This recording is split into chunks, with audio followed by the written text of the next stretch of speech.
Hello, I'm Bridge, and this is The Bridge Show, and today I wanted to make a comment on, or just give kind of an open letter to Tamron Hall of MSNBC. First off, I'm a big fan of Tamron Hall. I think she does great work at MSNBC.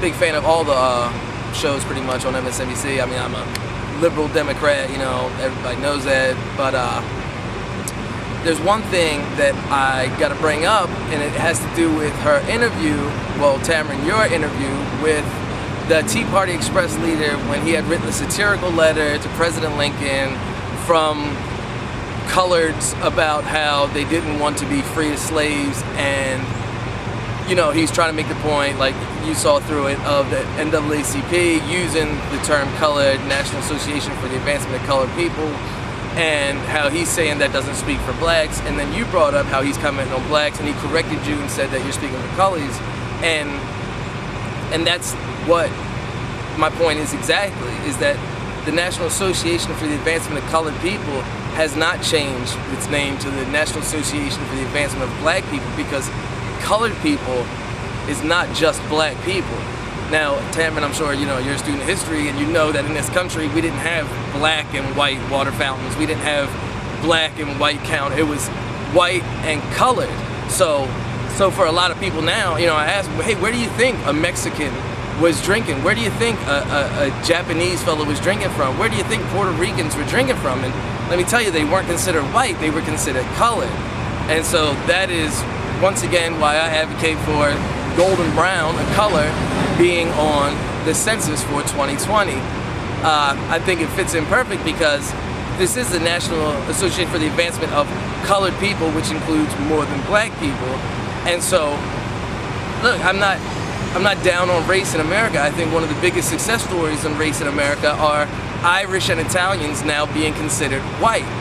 I don't see it happening for Latinos, Hispanics, that they're going to be accepted as white on the census. So I think the best option would be for there to be another color option, and that color being no derogatory or positive attribute to it, but being golden brown. Now, Tamron, I'm sure you consider yourself black or African American, or people describe you as black or African American, and just to make my point is that you didn't choose that name. It was whites who chose to call black skin.